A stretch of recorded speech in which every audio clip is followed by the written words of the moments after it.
and welcome to the Rational Living Show. I am your host, Dr. Aldo Pucci. This is a weekly show that is broadcast live every Wednesday at 7 p.m. Eastern United States time. So thankful that you could join us for our show today. I am president of the National Association of Cognitive Behavioral Therapists, and our association is based in the Pittsburgh, Pennsylvania area. And I developed an approach to cognitive behavioral therapy that I call rational living therapy. I've trained thousands of therapists throughout the United States and abroad in rational living therapy over the past 40 years. I've been very blessed to be able to do that. Met a lot of wonderful people. I'm also the author of two books, The Client's Guide to Cognitive Behavioral Therapy and Feel the Way You Want to Feel No Matter What. And as a matter of fact, the Client's Guide to Cognitive Behavioral Therapy recently came out in second edition. And so you can find that on Amazon. Be sure to look for the second edition. Our show is broadcast live on YouTube and Facebook and X and LinkedIn. And there you can type in questions, and I'll do my best to answer your questions. And also we broadcast on LinkedIn. On Podbean, and you can call in with your questions on Podbean. I'd be glad to answer any questions that you have. Okay, so each week, we're going to tackle different topics like depression and anxiety and addiction and many other topics. And I'll do my best to show you how to overcome those problems through what we call rational self-counseling. So the title of the episode this week is Instant Reactions: Why Panic and Anger Seem to Just Happen.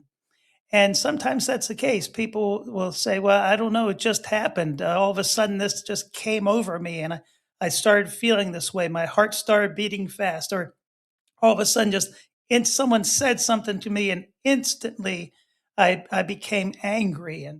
And it's hard to know how to control that when it doesn't seem like I have any control over it. It just happens. So how is that? Why would that be? We're going to talk about that today. Now, last week we talked about the emotional ABCs, the ABCs of emotions. And if you didn't catch that episode, I encourage you to check it out. You can watch a recording on YouTube or listen to the recording on Podbean or Spotify. So since the ABCs are relevant to today's topic concerning reflexive thoughts, allow me to very briefly review the emotional ABCs to catch everyone up to speed. Okay, let's see here. All right, so as we talked about last week, whenever we feel a feeling or engage in a behavior, three things happen, and this is what we call the ABCs of emotions. The first thing that happens is we become aware of something. That's the A in the ABCs. So in other words, we see something, we hear something, someone says something to us. We make use of our senses to become aware of something. For example, in the Pittsburgh area, we're aware that they're predicting a pretty big snow Saturday night and throughout the day on Sunday. So we're aware of that. That's what we're aware of. Then the next thing that happens is we think or believe something about this thing that we're aware of. And that's the B in the ABCs. We think or believe something about this thing that we're aware of. And you might remember what we said is the way we think about this thing will be one of three different ways. It will either be a positive thought, a neutral thought, or a negative thought. A positive thought would be something like, this is a good thing. So a positive thought is a favorable assessment of something. You view it as being a good thing. A negative thought would be something like, this is a bad thing. So a negative thought is an unfavorable assessment of something. And a neutral thought would be something like, this isn't a good thing or a bad thing. It doesn't much matter to me. I'm indifferent. And then what happens is the way we think about what we're aware of then tells our brain how to make the rest of our body feel. And that is the C, the emotional consequence. And it also tells our brain how to make our body act. That's our behavior. So, therefore, a positive thought about what we're aware of tells our brain to make our body feel a positive feeling. We're happy, we're excited. A negative thought tells our brain to make our body feel a negative feeling, depressed, angry, anxious. But it's important to note that negative only means that it's an unpleasant feeling, not that there's anything at all wrong with feeling that way. And a neutral thought tells our brain to make our body feel a neutral feeling. Now, most people do not know what a neutral feeling is because no one bothers to teach us this, but the word that best describes a neutral feeling is the word calm. Okay. So the bottom line is this: um, we're aware of something, we think something about it, and then the way we think determines how we feel and what we do. So, contrary to what we were all taught growing up, it is not people and things and situations and events that cause our feelings and behaviors, but what we think about people and things and situations. And that's a wonderful thing because if things caused our feelings and behaviors, there would be no such thing as counseling or psychotherapy. We would be things emotional slaves. If someone wanted us to be upset, we would have to be because they would be making us. But in fact, thank God, it is our thinking that causes our feelings and behaviors, not people and things, which means that if we're feeling in a way we'd rather not feel, we can learn how to change our thinking about it so as to feel differently. And so now, the second thing that we talked about last week, about important about how our emotions work, is that there are three emotional options, not two. Most people believe that there are only two emotional options. We are either happy or we're miserable. So something personally undesirable happens to you. Let's say you lose your job. Well, it doesn't make sense for me to feel happy in reaction to this. So how must I have to feel? Well, miserable, right? However, there is this third option that our bodies have always known about, but no one's ever bothered to teach us. And that is this in between or calm, so that we're not happy about it, but we're not miserable either. So, feelings that are more along the lines of calm, because it's a continuum, are like sad as opposed to depressed, irritated as opposed to angry. So, the more along the lines of calm we feel, the better we feel and usually the better position we're in to effectively handle the personally undesirable situation to correct it if it can be corrected. Okay. So, two wonderful things about how our emotions work that I want to make sure everyone understands is that our thoughts cause our feelings and behaviors, and there are three emotional options, not two. So a lot for what usually is the case for people when they are making themselves miserable. And notice I said making themselves. We make ourselves upset because it's our thinking that causes our feelings and behaviors. So for most people, what they're wanting when they're really making themselves upset about something is to go from feeling very upset about it to feeling more along the lines of calm. So let's say a young man's girlfriend breaks up with him, and currently he's very making himself very depressed about it. His goal might be to move from feeling very depressed when he thinks about the fact that she broke up with him to feeling more like sad, and then at some point, he might even feel completely calm about it. But as long as he still wants her to be his girlfriend, there's still will be some regret that she isn't his girlfriend, and therefore some sadness as a result. But sadness is far better, most people would agree, than feeling very depressed. Okay. All right. So our thoughts cause our feelings and behaviors, not people and things and situations. And so, um, so therefore, whenever people seek therapy, cognitive behavioral therapy, rational living therapy, the approach that I specialize in, that I developed years ago and continue to develop, um, we ask people to break their reactions down into the ABCs. And I encourage you to start doing that to if you're feeling a way you'd rather not feel or engaging in a behavior that's a problem for you, break it down into the ABCs. A, this is what I was aware of. B, this is what I thought about it. C, this is how I felt and what I did as a result of what I thought about what I was aware of. Okay. Because then, and we're going to talk about this in future shows, then you'll have acknowledged what your thoughts are about the situation, the thoughts that caused you to feel unwanted feelings and engage in problematic behaviors. And then you'll be in a better position to begin examining those thoughts. But it's difficult to examine thoughts if you don't realize that you're thinking them, right? And certainly if you don't think that they have a causal relationship in terms of how you feel, then you're not going to pay attention to your thinking at all, really. Okay. So sometimes what happens though is that a person will say to me, Dr. Pucci, I reacted so quickly, I don't know what I thought. It happened so quickly, I don't know what I thought. And so they won't know what to write down in the B column. Let me give you an example here. So let's say a person says, well, I know what happened, what I was aware of. I knew what to write down in the A column, that Joe called me a rotten blank, a rotten so and so. He called me a bad name. And I knew what to write down in the C column, how I felt and what I did. I felt very angry. And what did I do? I punched him in the nose. But it happened so quickly. I don't know what I thought. I didn't know what to write down in the B column. And it will give the person the impression that no thinking occurred. And it will also give the client the impression, or the person the impression, that A caused C. See, all I know is he called me this name and instantly my fist was on his nose. Okay. However, what we're going to help people to understand is that everything we do, and what I help people to understand, is that everything we do is preceded by a thought.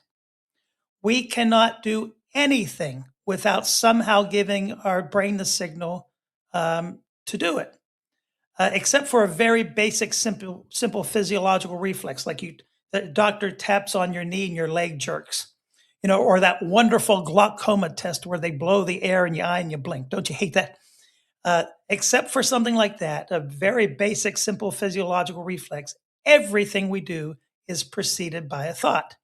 So, for example, if right now you are sitting down, when you decide to stand up, you will have to give your brain the signal to stand up. Otherwise, you'll be sitting in your seat all night.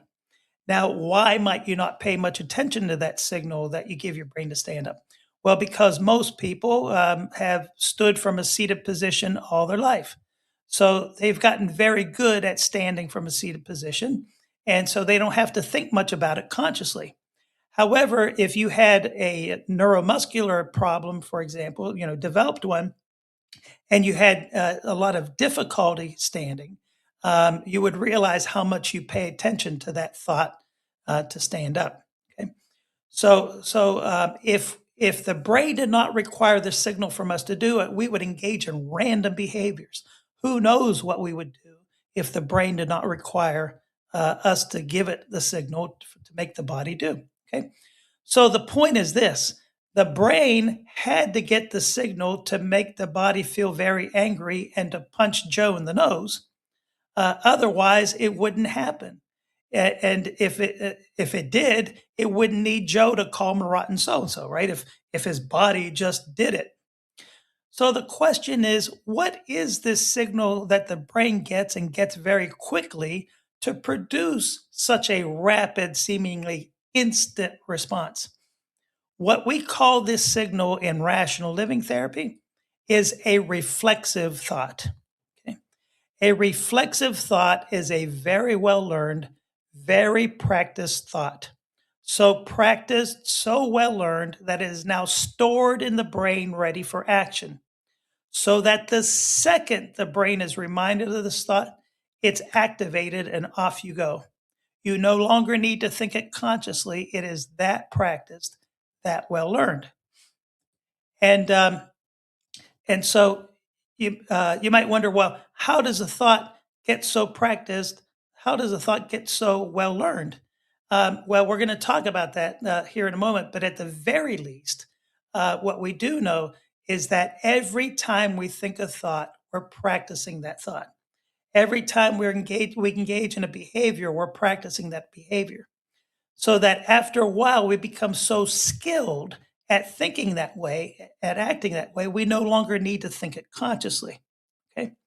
Now, reflexive thoughts are very helpful when they are well learned, rational thoughts that sometimes save our lives, protect us from harm.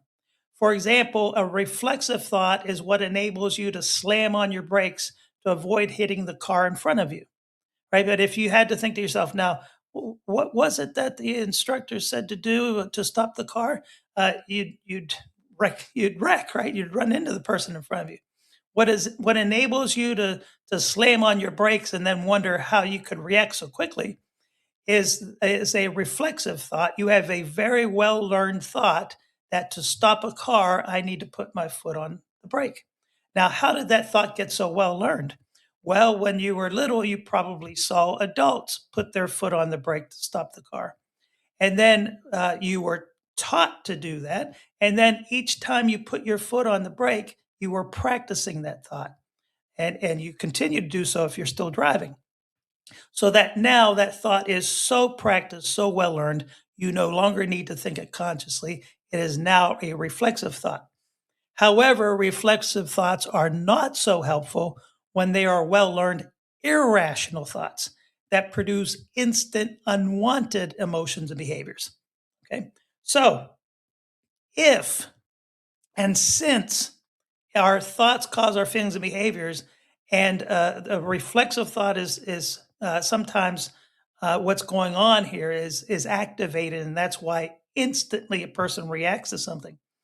Um, the question is, if the thought goes by so quickly, a person doesn't know what they thought. How can they identify that thought? How can you identify that thought, even though you have no idea what you're thinking? There is an outstanding question to ask yourself in these situations to help you to identify these reflexive thoughts. And that question is this: what does my behavior suggest that I'm thinking? What does my behavior suggest that I'm thinking? Now, the reason this question is relevant and useful is because the human body, when working properly, will always produce the logical reaction to what is thought in the brain. The body is a reflection of what is thought in the brain. The only time this is not the case is when there is something wrong with the body. For example, a person's depressive symptoms are the result of hypothyroidism. In that case, how they think and how they feel might be two different things. Otherwise, if everything's working properly, the body will produce the logical reaction to what is thought in the brain. You know, sometimes people say, oh, that reaction wasn't logical. Sure, it was for how they thought. Okay. So if we go back to our example, Joe calls him a rotten so and so, and instantly he feels angry and he punches him in the nose. What did that behavior suggest that he was thinking?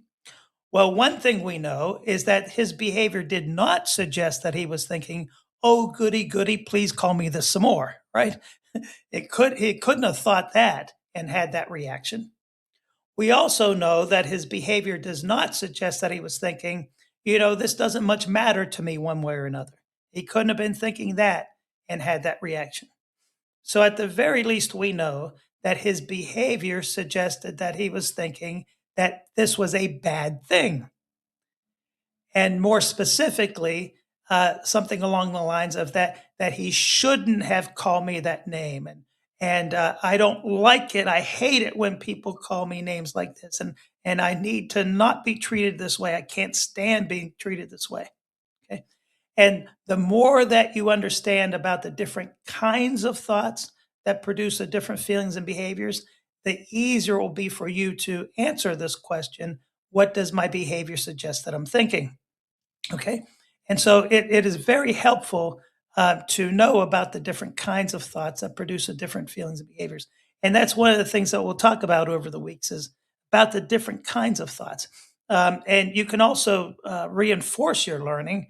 I have a couple of books, The Client's Guide to Cognitive Behavioral Therapy, second edition on Amazon, and also the self help version of it called Feel the Way You Want to Feel No Matter What.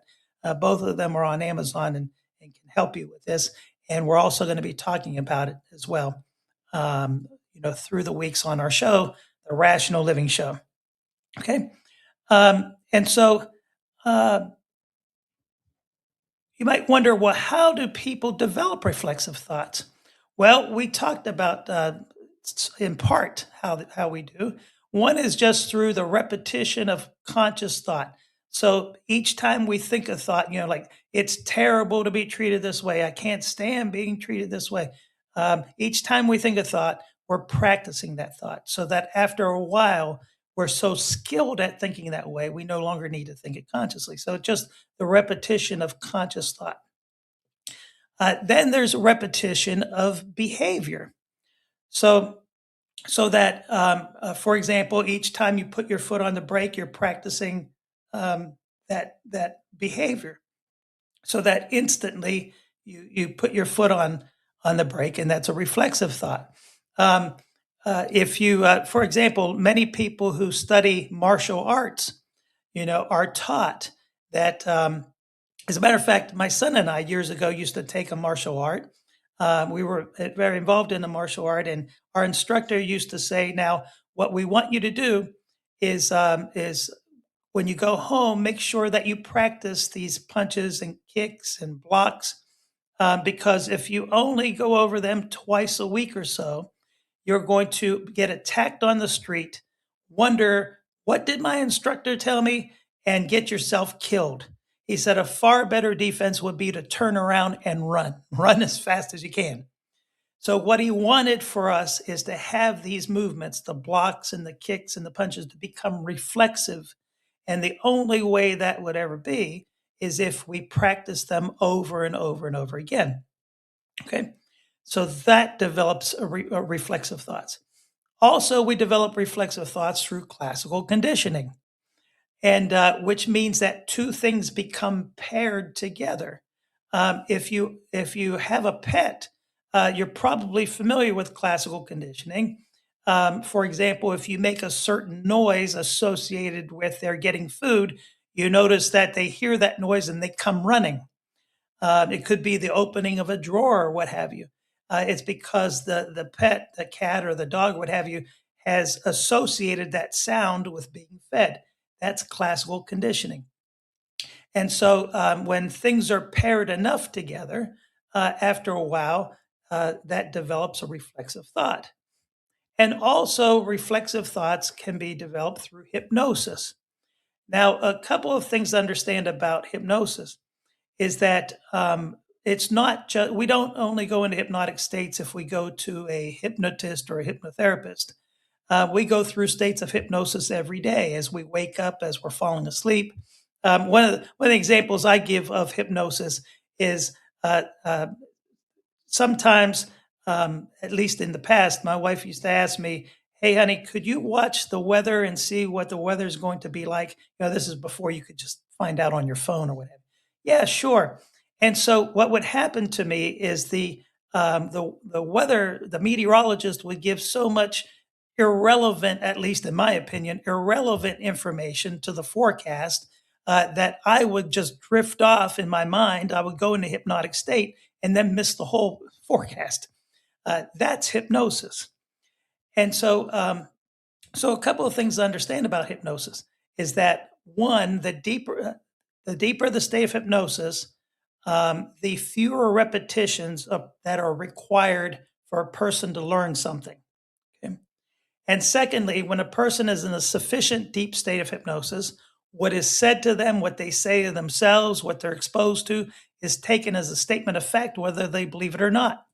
That's why they teach EMTs, paramedics to avoid saying things at accident scenes like she's going to die, because the person's likely in a hypnotic state, because they're very afraid, and then they take that information right in, and sure enough, that's what happens. So reflexive thoughts can be developed instantly when a person is in the very deep state of hypnosis through high anxiety. Like, for example, if a person experiences a car accident or is being attacked or what have you, and they make themselves very anxious, then the more anxious they are, the more likely they're in a hypnotic. They go into hypnotic state, and then what is said to them, what they say themselves, what they're exposed to, is taken right in as a statement of fact. And because they're likely to be in a very deep state of hypnosis, because they're very anxious, it can take only one exposure of that thought for that it now to become a reflexive thought for them. So that, let's say they were in a car accident, and so now they just look at a car and they start panicking. That's very rapid learning, isn't it? And so these are different ways that we can develop reflexive thoughts. And remember, if you have a question, you can on the Podbean app, you can either type it in or you can call in. I'd be glad to speak with you on live, or you can type it in on YouTube, for example, and I'll see your questions there and be glad to answer them there. Okay, now, so there we go. So panic is an example of a reflexive thought. If there's one thing that demonstrates a reflexive thought in action, it's panic. That's what gives people the impression that it just happened. It came over me. I had a panic attack. Okay. Um, where thank God that's not the case, unless there's something physically wrong with a person to cause those kinds of symptoms, like an adrenal tumor or something, which in that case we would not call that a panic problem. We would call that an adrenal problem. But if it's not a physical problem that's causing those anxiety symptoms, panic does not just happen. There is a reflexive thought, a very fearful reflexive thought that is activated that causes that. Something reminds your brain of it, and off you go. Instant anger reactions are examples of reflexive thoughts in action.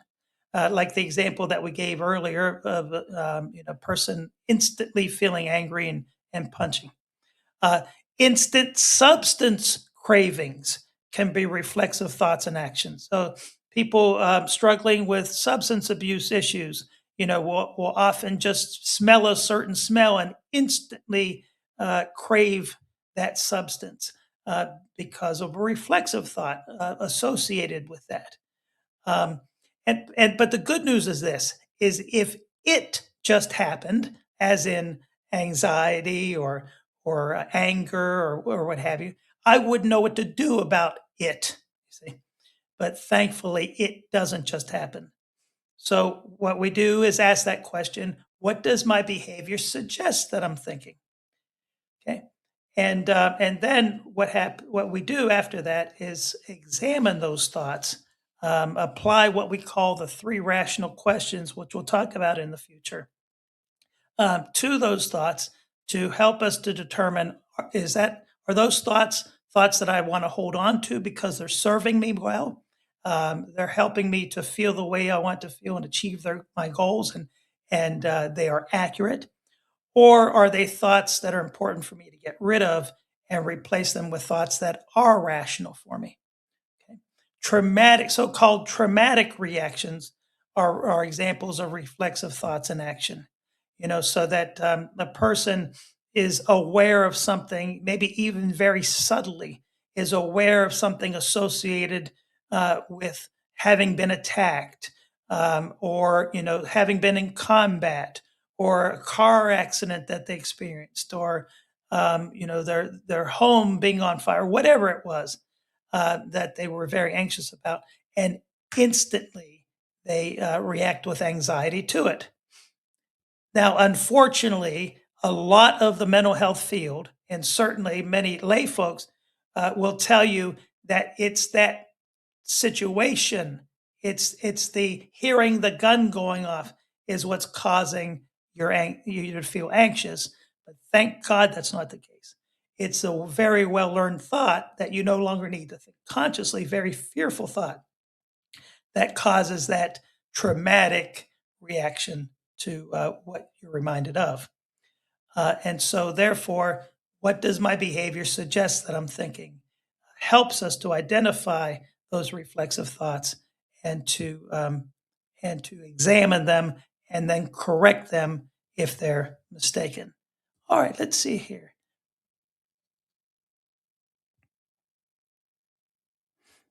Okay, yeah, certainly. One of the questions I was asked is if a person would like to be it to receive rational living therapy or one of the other cognitive behavioral therapies. Of course, rational living therapy is my preference. If someone would like to receive rational living therapy, and but they cannot afford it, what might be the next best thing? Well, certainly sometimes it's very important for a person to be involved with a therapist to receive professional counseling or therapy, at least to have a consultation to see if that might be needed. But otherwise, if it's just not possible, um, one of the things that I recommend is to check out the "Feel the Way You Want to Feel, No Matter What." Is a book that I wrote a few years ago. It's the self-help version of the Client's Guide, and it's available on Amazon. So that would be, and there's also resources on our website, nacbt.org. Um, there are free audios that you can listen to on a variety of topics. There are also there's a video section um, that teaches has a 10-minute video of a much younger version of me of myself teaching the emotional ABCs, and then there's another one on the reflexive thoughts and the rational questions. And so there are a variety of resources available if you're not able to afford therapy. And the other thing to consider is that perhaps you might be able to work something out with a therapist who's willing to, reduce their fees or what have you as well to be able to help you out. Okay. Okay, yes, okay. Someone also asked about natural supplements. One of the things that I'm looking forward to is discussing naturopathy, natural approaches uh, to health, to well-being, and we're going to get into. I'm certified as a natural health practitioner, um, I, and so really looking forward to. Discussing all of that, not only in terms of emotional health, but good um, overall physical health as well. And we're going to discuss that now. Someone asked about natural supplements for anxiety and panic. I talk a lot about that in the second edition of the Client's Guide. A couple of things that you might consider are ashwagandha, of valerian root is also very helpful. Sometimes magnesium can be helpful. Chamomile tea can be helpful. But of course, talk with your doctor about this, your medical doctor, and perhaps your pharmacist as well. Make certain that it's not contraindicated for you, particularly if you're taking um, medications that it might interact with. Okay. All right. And someone asked, is that what people call triggers? Yes. One of the things that I encourage everyone to do is to avoid the word trigger because remember, our thoughts cause our feelings and behaviors, not people and things and situations. And so sometimes, and this is what I teach therapists, is to avoid using the word trigger because the word trigger implies a causal relationship. So if I ask someone, what triggers your anxiety or what triggers your anger? I would be indirectly suggesting or implying that this thing outside of them is causing them to feel anxious or angry or depressed. Okay. So a better way to approach it is to ask yourself, in what situations am I more likely to anger myself? You know, where do I tend to make myself anxious? What reminds me to drink alcohol, for example, okay, as opposed to what triggers my alcohol drinking behavior. So yes, so people will often call these things that they're reacting to triggers, but the only time I talk about triggers is when I'm talking about a gun or a horse. Some of you older folks might know what I'm talking about when I say trigger the horse. So anyhow, so yeah, avoid the word trigger and ask yourself, what reminds me to be anxious, or in what situations do I tend to anger myself? Okay, and if you do it very quickly, it's because of a reflexive thought. All right. Okay, terrific, folks. Well, it's been a pleasure as always, and I encourage you all to subscribe on YouTube to our channel, to follow us on Spotify and Podbean, and you can hear us on watch us on Facebook and LinkedIn and uh, X, and really looking forward to the weeks ahead, God willing, and sharing the good news of rational living therapy with you. Okay, take care.